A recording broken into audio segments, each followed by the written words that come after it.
If you're starting to pack your baby bag and are looking for some suggestions, this is the video for you.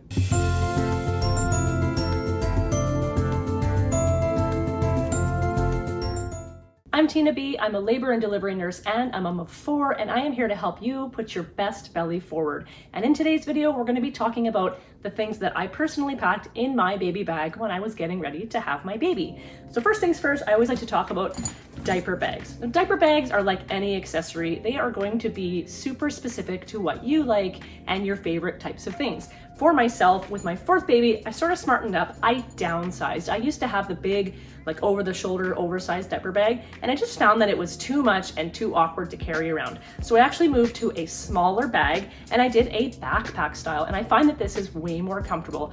I always make sure my diaper bags are leather so that they clean off easily. But again, this is super specific and there's tons of diaper bags on the market. So just do your research and find out what suits you the best. Now, let's stuff this diaper bag with all the goodies. I also want to talk about the fact that different hospitals provide different things for babies. Some hospitals, they provide the bare minimum. We're talking cloth diapers and we're talking linens and blankets. Some hospitals provide all the bells and whistles. So depending on where you're delivering or at a birthing suite, best to talk to them and find out what is actually being provided for baby. The hospital I delivered at were on the minimum side. And so I chose to bring in diapers, because when I'm talking cloth diapers, I'm not talking about the beautifully lined cloth diapers. I use those, they're amazing. I'm talking about like if you cut up a sweatshirt and wrap it around your baby and they peed and it soaked through and then you change it, that's the cloth diapers I'm talking about, cloth diapers. So for that reason, I always pack in my diaper bag some itty bitty little diapers. And seriously, like, are these not enough to just like jumpstart your ovaries? Like, oh, anyway, itty bitty little diapers. I pack some of those just for the times that I don't want to be bothered by having pee leak on me, that sort of thing. And then I also always pack in a package of wipes. And the reason I pack wipes is the hospital I deliver at, they basically hand you like a paper towel and they're like, wet this down and clean your baby's bum.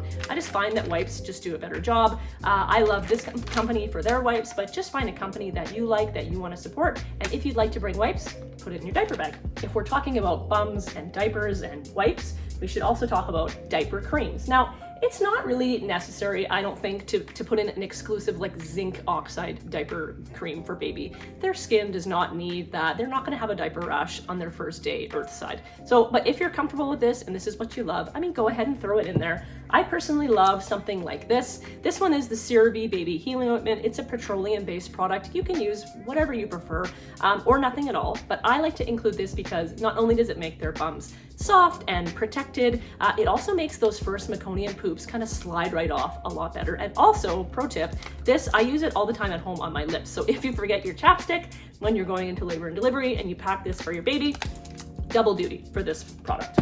Okay, let's move on to clothes now. Now, I always pack a sleeper in my diaper bag. And you know what? If you didn't know what size your baby's going to be, you could pack 2 sleepers, one of a smaller size and one of a larger size. But I mean, even the larger one, like look at how little it is. Anyway, these ones are some of my favorites. They are bamboo with snaps, but again, personal preference. There's a gazillion sleepers on the market, different fabrics, different looks, snaps, zippers, magnets, you name it, you can find it. So just figure out what you like. If you want to include a sleeper in your diaper bag, do so. I did. I loved having them there just in case I needed them. Speaking of clothes, do yourself a favor, do not forget an itty bitty little pair of scratch mittens or a baby nail file. Their nails are gonna come out of the womb like little razor blades, and you are not gonna want them to scratch themselves or scratch you, so make sure you toss some of these in. Also, just so you know, if you forget these, a little pair of baby socks on their hands will work as scratch mittens. But an aside on baby socks, don't buy them. They don't stay on their feet. You'll end up picking up your baby and being like, oh, they have one sock on, one sock off. Don't waste your money. But if you needed to waste your money because you forgot scratch mittens, go for it. Carrying on with clothes, the hat that they deliver in is going to be yucky and gucky after their delivery. I always put in at least a couple of hats, just because we always want to keep babies' heads warm. They lose a ton of heat. So this, again, is personal preference. I usually throw in one like this, and then, oh, like how cute are these little top knots? I wish that my kids would still wear these. I love them. So I put a couple of hats in the diaper bag for their heads. Now let's move on to bathing. So here's a fact for you. The first bath in the hospital is actually delayed now until 24 hours following their birth. The reason for that is that it helps them with temperature regulation. It helps them to absorb all that vernix into their skin, making it nice and soft and silky smooth. And it also is said to protect them against infection. That being said, my babies came out with a whole bunch of hair on their heads. So at a minimum, I was washing my baby's hair before I went home because that's kind of how I like to roll. So in my diaper bag, I also always include some soap for baby. Again, so many on the market. You have to pick one that you like and a company that you love to support. I liked Burt's Bees Baby. It smells like honey. And then I also love Cetaphil Baby. It's super nice on their skin and it smells so good. But I don't bring the whole soap. This is real estate in my diaper bag. I am not willing to give up. So I basically just transfer the soap into a little travel size bottle. And really, you only need like this much soap for an itty bitty baby. So I put it in there and I put it into the diaper bag. If we are bathing them, or even just if we're not bathing them, you're gonna notice that baby's skin dries out as they've gone from a wet environment in your womb to a dry environment in the hospital air. So I always pack a lotion that is safe and gentle on baby's skin. I love this one. It's really nice, not greasy. Smells like lavender. It's lovely. But again, pick a lotion that you love, that fits your price point, that fits your lifestyle with a company that you love. And again, I don't pack the whole lotion. Like, come on, we don't need to, this lotion's gonna last baby like months and months and months. I just pack it into a little container like this, toss it in the diaper bag. And as a bonus, you can use it on your skin too if you forget your lotion after the shower. I always pack a lovely soft muslin swaddle blanket in my diaper bag. Now, a lot of hospitals have linens and that sort of thing, but they don't have like sweet, cute linens. So if this matters to you, make sure that you find one you like and put it in your diaper bag. Now, I love these types of swaddles because first of all, they're so soft and like usually they have beautiful prints that you can find that match your aesthetic if that matters to you. They're super big. You can wrap them around baby. You can put it across you and baby if you're doing skin to skin.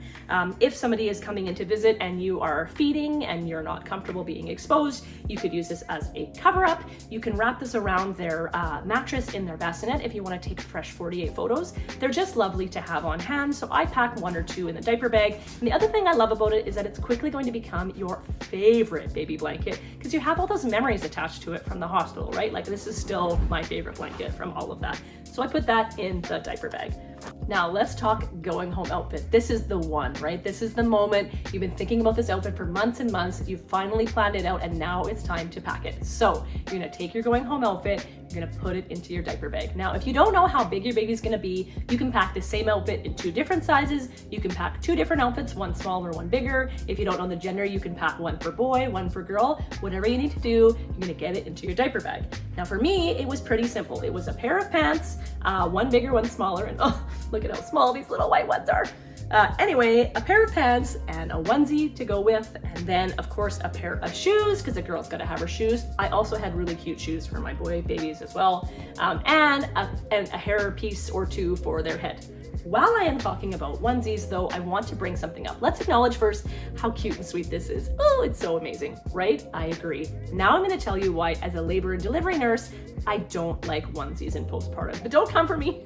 I'm gonna tell you why I don't love them. The first reason I don't love them is that imagine every time baby needs an assessment, which in the first 24 hours of life can be quite often. Every time they need an assessment, you have to undo this, and you gotta pull it up over their tummy, you gotta pull it up over their head, you gotta take their little arms out, do the assessment, then you gotta put it back over their head, get their arms in, bring it down, snap it up. It's just really, really cumbersome, and I don't really think it's necessary to do. But the biggest reason that I'm not a fan of onesies in postpartum is that look at how much surface area of skin of babies that this is taking away from our ability to do skin to skin with baby in the few days postpartum. Now all we have for skin is 2 little arms and 2 little legs and a head. Whereas if they weren't wearing the onesie, they would have their chest and their belly open, and you can be skin to skin without being restricted when they're not wearing a onesie. So from a nursing standpoint and from a mother's standpoint, I am not a fan of onesies. I pack the one for the going home outfit. That's all that I pack. And there you have it. Everything that I just talked about is now zippered away and tucked away in this little baby bag, and it's ready to go for when you have your baby. Now there are a couple of things that I didn't fit in the diaper bag that if you want to bring, you are welcome to. Something like this, if you're wanting to do an announcement or a fresh 48 photo sesh while you're still in the hospital, you can bring in a letterboard and put your message on there with baby's name and weight and all those goodies. Or you can bring in those little placards that say, I'm new here, or welcome baby. Super cute things that you can get now in stores and in shops. bring those in if it's something that you're into. And the last thing that I didn't put in the baby bag or talk about yet is a heavier blanket. But this is something that you're not going to need until baby is going from inside to outside. So it can stay with the car seat. And then a word about car seats, you don't actually need a car seat for your baby till your baby's ready to go in the car. So that means you can actually leave the car seat and that heavy blanket in your vehicle until you're ready to take your beautiful bundle home with you. And that means it's one less thing that you have to lug into labor and delivery or into the birthing suite when you present to have your baby. Just a little note from me to you. So that is the video on baby bag and baby essentials from my perspective. If you've loved this video, feel free to give it a thumbs up. And if you've liked what you've been watching, please go ahead and subscribe, and I hope to see you next time.